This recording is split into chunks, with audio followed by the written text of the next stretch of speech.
రక్షకుడును మన ప్రభునైన యేసుక్రీస్తు నామములో మీ అందరికీ హృదయపూర్వక వందనాలు.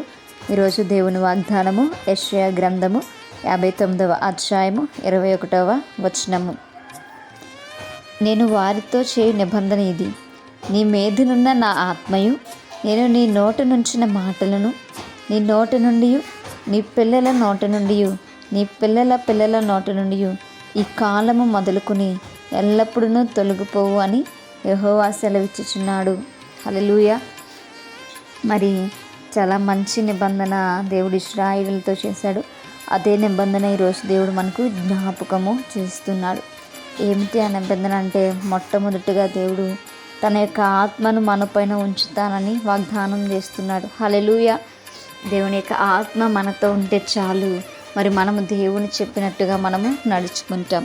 పరిశుద్ధాత్మదేవుడు మనతో ఉంటే మనము ఈ లోకమును కూర్చొని పాపముల కోసం ఒప్పుకొని పశ్చాత్తాపపడి, మరి పరిశుద్ధాత్మదేవుడు మనకి ఏదైతే సత్యము బోధిస్తూ ఉన్నాడో ఆ బోధను అనుసరించి మనం నడుచుకోగలుగుతాం.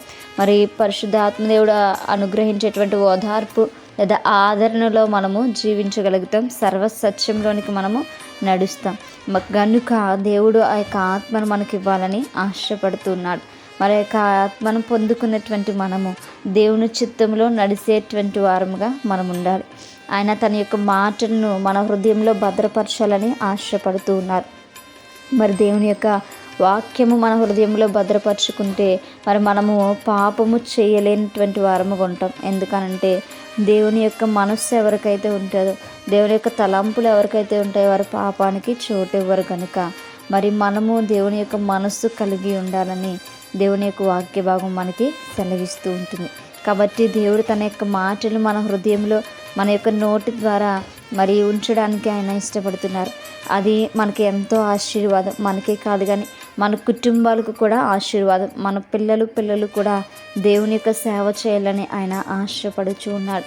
మరి మనం అనుకుంటాం మన పిల్లలు ఏం అవ్వాలి అనుకుంటే ఇంజనీర్లు అవ్వాలి, డాక్టర్ అవ్వాలి, లేదా టీచర్ అవ్వాలి, లేదంటే సైంటిస్టులు అవ్వాలి, ఇలా గొప్ప గొప్ప ఉద్యోగాలు చేయాలి మా బిడ్డలు అని మనం అనుకుంటాం. కానీ దేవునికి ఉన్నటువంటి గొప్ప ప్రణాళిక ఏమిటి అనంటే, మన పిల్లలు దేవునికి ప్రతిష్ఠిత చేయబడాలి.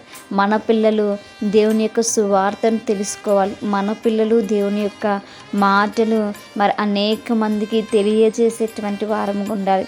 మరి ఒక ఉద్యోగం చేయడం ముఖ్యమే, కానీ దానికంటే ప్రాముఖ్యమైనటువంటి, దానికంటే శ్రేష్టమైనటువంటిది, దానికంటే మరి ముందు చేయవలసినటువంటి పని ఏమిటంటే దేవుని యొక్క మాటలు హృదయంలో భద్రపరుచుకుని ఆ మాటల అనుసారంగా జీవించడం, ఆ యొక్క ఆజ్ఞలను ఇతరులకు తెలియచేసేటువంటి వారుగా ఉండాలని దేవుని యొక్క కోరిక. మరి ఆ మాటలు ఎప్పుడు కూడా హృదయంలోంచి తొలగించుకోకూడదని దేవుడు ఆశపడుచు ఉన్నాడు. మన హృదయంలోంచి కానీ మన పిల్లల హృదయాల్లోంచి కానీ దేవుని యొక్క మాటలు తొలగిపోకూడదని దేవుని యొక్క వాక్య భాగం సెలవిస్తుంది. ఎందుకంటే ఆ మాటలు తొలగిపోతే పాపంలో పడిపోతాం కనుక, ఆ మాటలు మనకు గుర్తు లేకపోతే జీవమును కోల్పోతాం కనుక, మరి మనము దేవుని యొక్క ఆత్మను ధరించుకుని దేవుని యొక్క మాటలు హృదయంలో భద్రపరుచుకుని ఆ యొక్క ఆజ్ఞల ప్రకారం మనం జీవించాలని, అటువంటి కృప దేవుడు మనకును మన కుటుంబాలకు దయచేయనుగాక. ప్రార్థించుకుందాం. పరిశుద్ధుడా, మహాగణుడా, మీకు వందనాలు. నిజమే ప్రభా, నా ఆత్మ లేనివాడు నా వాడు కాదన్న ఆయన యొక్క ఆత్మని మేము ధరించుకునే ప్రభా, అయా నీ మాటలు మా హృదయ గ్రంథుల మీద నాయన అయా చెక్కుకొనమని సెలవిచ్చావు ప్రభా. అయా నా తండ్రి, నీ యొక్క ధర్మ విధులు మా హృదయాల పైన నాయన చెక్కమన్నావు కదా ప్రభా.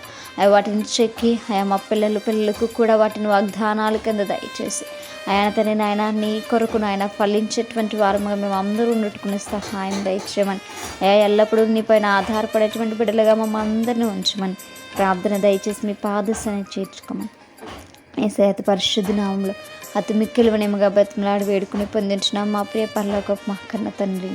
ఆమేన్. Praise the Lord everyone. May God bless you all.